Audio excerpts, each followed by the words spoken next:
Professor, eu queria abordar do ponto de vista global, né, o que que essa guerra representa, né? Então, a CNN até fez uma análise recente dizendo que Trump abandonou as regras e normas que organizam a política internacional e organizaram por décadas, né, aquelas negociações, agendas em comum, organismos multilaterais.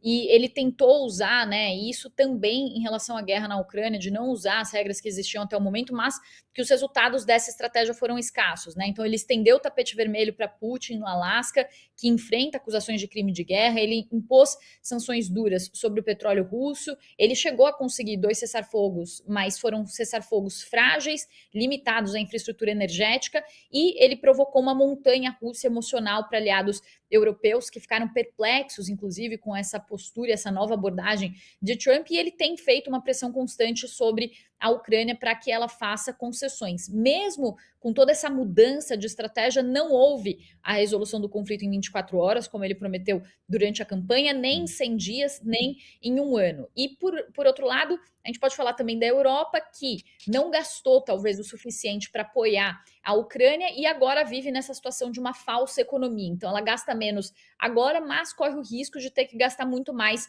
adiante se a Rússia sair vitoriosa dessa guerra e quiser tentar expandir ainda mais a sua influência. Como que o senhor vê é, as mudanças que foram provocadas por essa guerra na geopolítica hoje?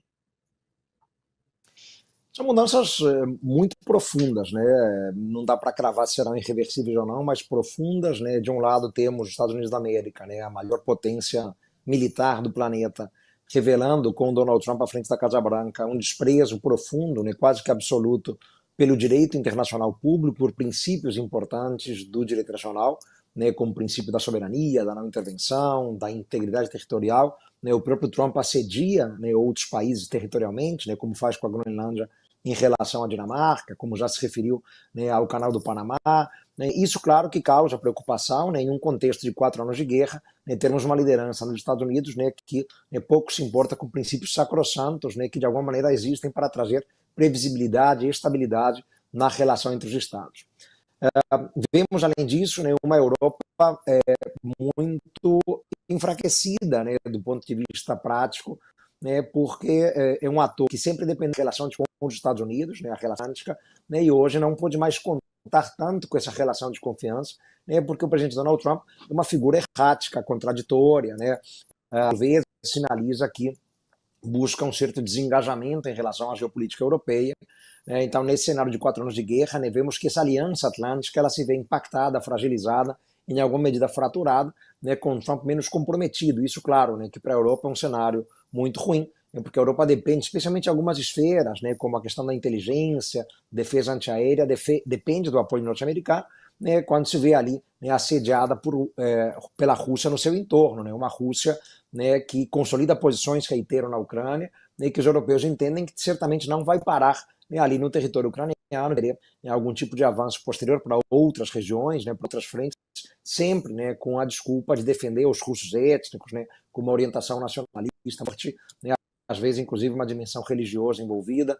Né, então isso, claro, que é preocupação para uma Europa enfraquecida inclusive porque não pode contar tampouco, né, com o gás russo, né, o gato, né, que comprava da Rússia, especialmente a Alemanha.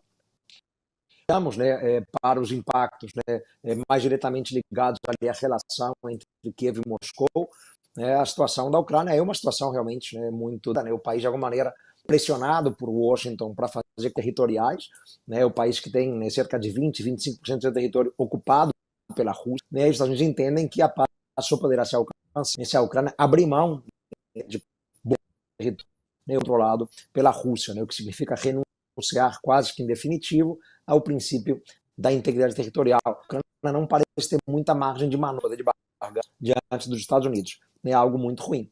E a Rússia, claro, né, apesar das dificuldades que enfrenta, né, da prática, econômico, né, mas é um país, né, que tem conseguido até manter um ritmo de crescimento nos últimos anos, né, mesmo com as sanções ocidentais. É um país que estreitou relações com outros players, né, como a China. A relação da Rússia com a China muito se adensou desde 2014, né, o país anexou a Crimeia e se adensou ainda mais depois de 2022, né, com o início da guerra na Ucrânia.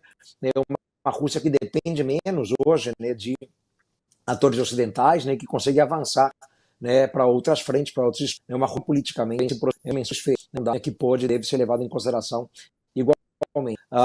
E, claro, podemos dizer que há uma certa afinidade, né, entre Trump e Putin, como você bem trouxe, né, entendimento do mundo. Né, entendem, né, que a ordem internacional ela pode ser uma lógica de esferas de influência, né, cada um, né, na sua área, cada qual no seu quadrado, né, os Estados Unidos ficando com a esfera latino-americana, né, como já afirmaram na Estratégia Nacional de Segurança lançada em dezembro, né, a Rússia ficaria com a influência no seu entorno geográfico imediato, Ásia Central e Europa, né, a China ali no entorno asiático, né. Então, a volta, né, de uma esfera de áreas de influência, né, que relembra os períodos de Guerra Fria, é algo muito preocupante em termos geopolíticos também.